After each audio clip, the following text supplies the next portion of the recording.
अपनों पर ही खून के धब्बे।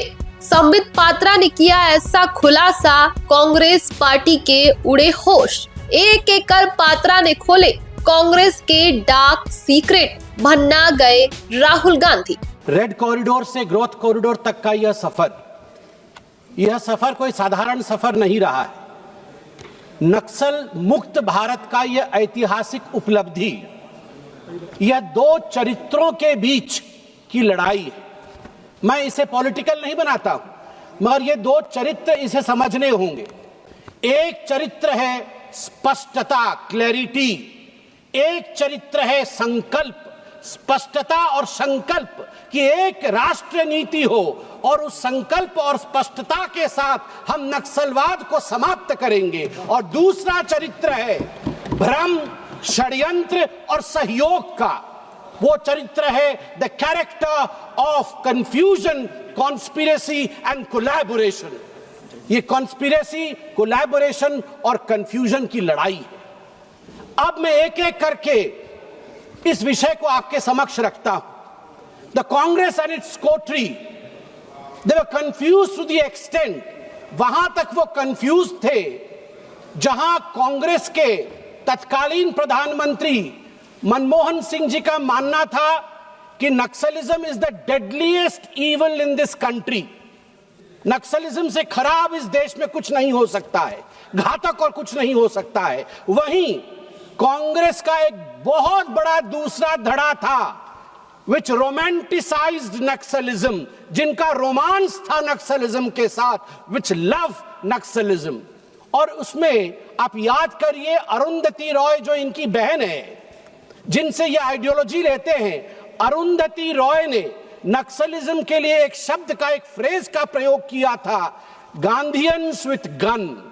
उन्होंने कहा था ये जो नक्सल्स हैं ये गांधी जी के समान है, बस फर्क इतना है कि इनके हाथ में बंदूक है। आप चिंता करके देखिए किस प्रकार की चिंताधारा कांग्रेस पार्टी और उनकी सहयोगियों की।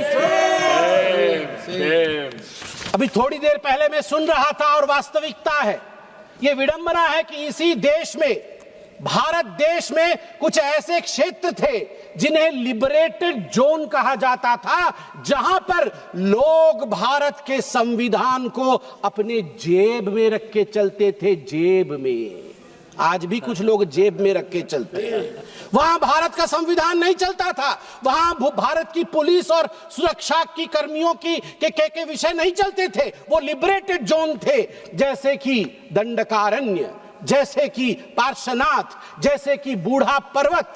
आप पूछिए छत्तीसगढ़ के लोगों से, वो आपको बताएंगे ये लिबरेटेड जोन कौन से थे। और केवल लिप सर्विस होता था, उस समय की सरकार द्वारा लिप सर्विस होता था। और ऑपरेशन ग्रीन हंट के नाम पे जो ऑपरेशन शुरू किया गया था, याद करिए भारतवर्ष में किस प्रकार का फेल्योर हुआ था। उसमें 76 सीआरपीएफ जवान, 76 सीआरपीएफ जवान एक ही दिन में शहीद हुए थे छत्तीसगढ़ में, अप्रैल 2010 में। एक ही दिन में। That was the highest ever single day casualty of Indian security, second only to Operation Blue Star। आप चिंता करके देखिए, इस प्रकार की परिस्थिति थी। अनजाने में अगर गलती हो तो क्षम्य है, अगर जानबूझकर, परिस्थितियों को जानबूझकर आपने अनदेखा किया और गलती की तो वो पाप है। कांग्रेस ने पाप किया है, आज मैं वो सिद्ध करने वाला हूं क्यों किया है। यह जो डॉक्यूमेंट मैं लेके आया हूं सभापति महोदय, ये कोई साधारण डॉक्यूमेंट नहीं है। This is a counter affidavit submitted by the Congress party then, that is the UPA government then, in November 2013 to the supreme court of India in the case named Kishore Samrit versus Union of India and others।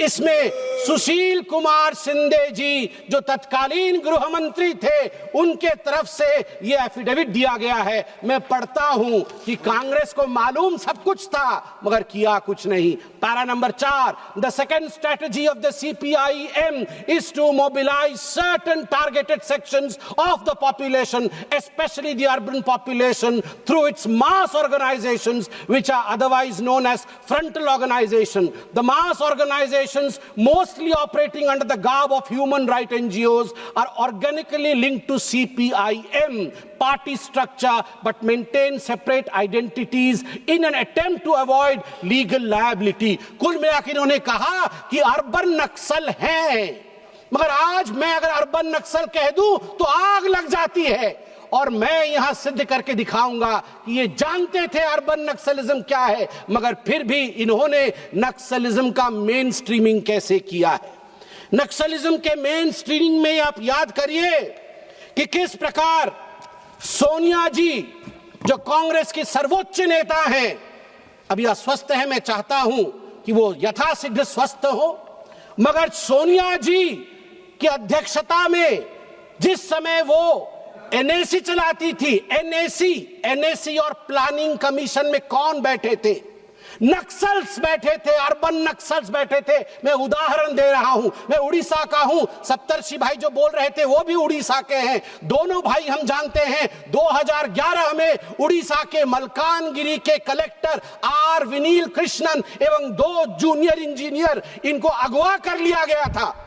जब अगवा कर लिया गया था तो उस समय बातचीत हुई थी, नेगोशिएशन हुआ था कि R विनील कृष्णन देश का कलेक्टर है, ये सरकार है, इनको छोड़ दिया जाए। उस समय 8 माओवादियों को जो गिरफ्त में थे भारत सरकार के पास, उन्हें छोड़ा गया। उनमें से एक माओवादी जिनका नाम है ए पद्मा, वो महिला थी, ए पद्मा। आप जानते हैं जिसे छोड़ा गया ए पद्मा वो क्या करती है? ये ए पद्मा जो हर्ष मंदार हैं, जो NAC के सदस्य थे, सोनिया गांधी जी के राइट हैंड थे, उनके द्वारा जो ऑर्फेनेज चलाया जाता है जिसका नाम अमन वेदिका है, उसको ए पद्मा चलाती थी। ए पद्मा was a direct conduit of the Congress party, the UP government. आपने नाम सुना होगा doctor Vinayak Sen. Vinayak Sen was convicted. Bharat के कोर्ट ने सेडिशन के चार्ज में, देशद्रोह के चार्ज में उस माओइस्ट विनायक सेन को, डॉक्टर विनायक सेन जो पेडियाट्रिशियन है, छत्तीसगढ़ में काम करते थे, उन्हें कन्विक्ट किया गया। मगर मनमोहन सिंह जी की सरकार ने सोनिया गांधी जी के कहने पर उन्हें प्लानिंग कमीशन कमिटी में रखा, steering committee on health, drafting their 12th 5-year plan. 12th 5-year plan doctor Vinayak Sen बना रहे थे। इतना कंफ्यूजन था कांग्रेस पार्टी के अंदर कि उस समय प्रचलित था, एक बहुत बड़े पत्रकार ने लिखा था कि कांग्रेस के अंदर की जो सेइंग है वो है, the saying for Congress is, सैनिकों तुम संघर्ष करो, सैनिकों तुम संघर्ष करो, हमें पता नहीं हम किसके साथ हैं। सैनिकों तुम संघर्ष करो, 76 सैनिक तुम शहीद हो जाओ, मगर हमें पता नहीं हम किसके साथ हैं। हम पद्मा के साथ हैं, हम विनायक सेन के साथ हैं, हम तुम्हारे साथ तो कतई नहीं है। ये हालत थी कांग्रेस पार्टी की। आप देखिए उसके बाद उस एफिडेविट में और क्या लिखा गया है। इस एफिडेविट में लिखा गया है, बहुत तकलीफ किया, आप ही ने लिखा है साहब। The third strategy of CPIM party is to form a rainbow coalition of various insurgent groups in India so as to launch a united frontal attack against the existing state machinery. उसके साथ साथ affidavit कहती है, this is a little known fact not highlighted in the media due to propaganda dissemination in various forms by the Maoist supporters that they are champions of Adivasi rights, a claim contrary to their action. ये सारे नक्सलवादी जो अपने आप को कहते हैं कि हम आदिवासी राइट्स के रक्षक हैं, contrary contrary to the claim ये कोई आदिवासी राइट के रक्षक नहीं है। खुद इन्होंने लिखा है कि नक्सलियों ने पुल उड़ाया, नक्सलियों ने स्कूल उड़ाया, नक्सलियों ने मोबाइल टावर उड़ाया और फिर खुद नक्सलियों को बचाने का काम करते हैं। और सबसे बड़ी बात यहां जो मैं खुलासा करने वाला हूं, आप देखिए पैराग्राफ नंबर 18 में क्या लिखते हैं, ध्यान से सुनिएगा मेरे मित्रों। पैराग्राफ नंबर 18 सुशील कुमार शिंदे लिखते हैं, it is further submitted, my lord, to the Supreme Court, it is further submitted that the Maoists have managed to entrench themselves in certain parts of the country because there is a security vacuum.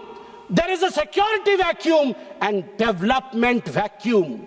Security भी vacuum है, development भी vacuum है in such areas. Once having entrenched themselves, the Maoists have also created a political vacuum. आप बताइए, ये हम बता रहे हैं? आपके सुशील कुमार शिंदे जी ने लिखा है, मैं ऑथेंटिकेट कर दूंगा इसे साहब। इन्होंने लिखा है डेवलपमेंटल वैक्यूम, इन्होंने लिखा है सिक्योरिटी वैक्यूम, इसीलिए नक्सलिज्म हो रहा है। आज मैं यहां पर आपको सिक्योरिटी वैक्यूम के बारे में बताने वाला हूं, बहुत बड़ा खुलासा करने वाला हूं, जवाब दीजिएगा साहब।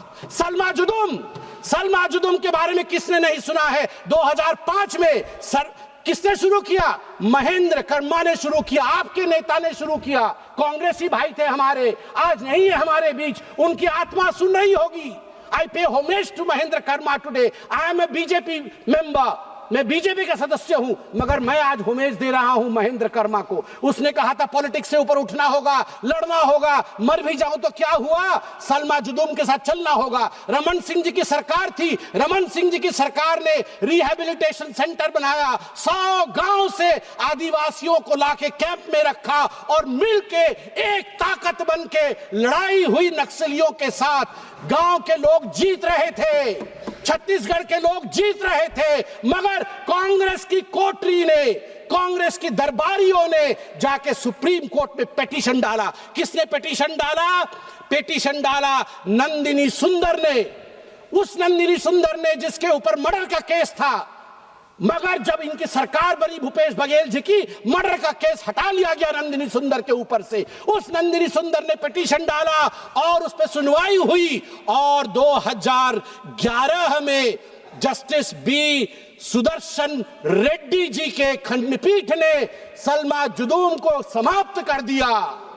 और यदि सलमा जुदुम समाप्त नहीं होता तो ये डिस्कशन जो आज पार्लियामेंट में हो रहा है, ये 6 साल पहले होता सर, ये 2020 में होता। उस समय हम नक्सल मुक्त हो जाते। और आप जानते हैं, with all due respect to the जजेस, ये जस्टिस बी सुदर्शन रेड्डी कौन है?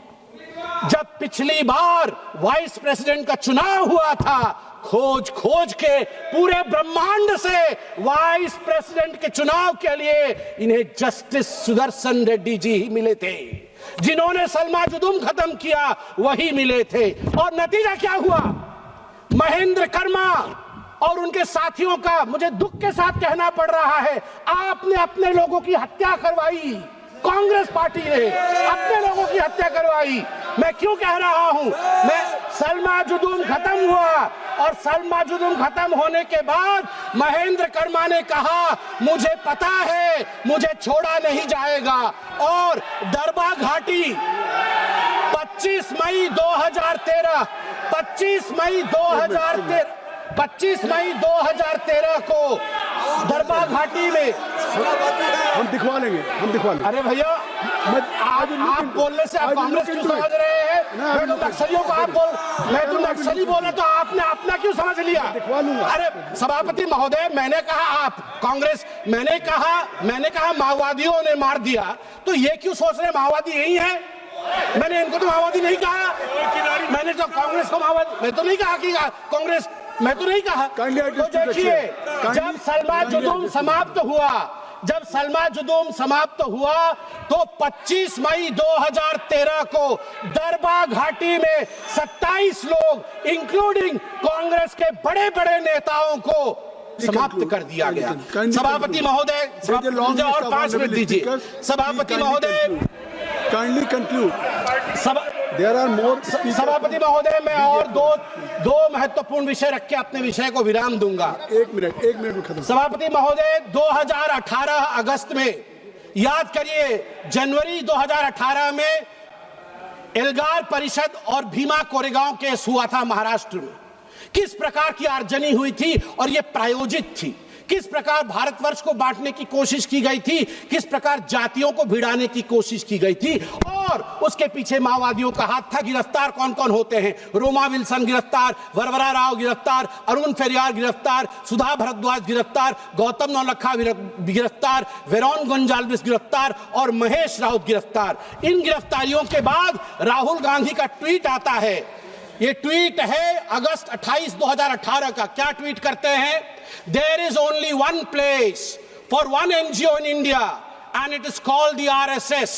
Shut down all other NGOs, jail all activists, and shoot those that complain. Welcome to New India, Bhima Koregaon. मैं आज राहुल जी नहीं है, ससम्मान में राहुल जी को कहना चाहता हूं, हाँ राहुल जी, ये नया भारत है। आपने सरेंडर किया और हम धुरंधर हैं। आप सरेंडर हैं, हम धुरंधर हैं। समाप्त करिए। और सबसे बड़ी बात मैं यह कहना चाहता हूं, समाप्त करिए। ये सारे लोग, कृपया सभापति महोदय, मुझे 30 सेकंड दीजिए, 30 सेकंड दीजिए। ये कुछ चीजें रिकॉर्ड में आना जरूरी है, मैं आपसे निवेदन करता हूं। सभापति महोदय, मैंने आपको 2 नाम दिए, महेश राउत नाम दिया। महेश राउत महाराष्ट्र से गिरफ्तार हुए थे। पहली बार गिरफ्तार तब हुए थे 2013 में, जब महाराष्ट्र में इन्हीं की सरकार थी। और आज मैं वो चिट्ठी दिखाना चाहता हूं। ये गिरफ्तार होने के बाद इनके लिए जयराम रमेश जी ने चिट्ठी लिखा। साहब, ये वाला चिट्ठी तो, ये चिट्ठी बोलना बहुत जरूरी है।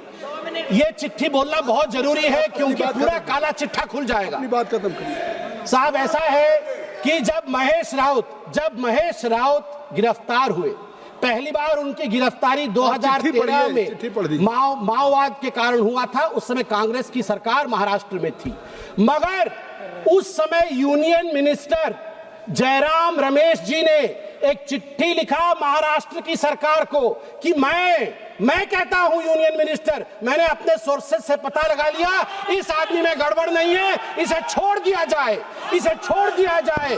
और आपको जान के आश्चर्य होगा कि महेश राउत को सोनिया गांधी जी के कहने पर मनमोहन सिंह जी ने rural development fellow, PMRD fellow रखा। यह विषय है। एक मिनट रुक जाइए। Mister Tagore, now he is giving only reference a letter of Mr. Jairam Ramesh, the then minister. He is not charging.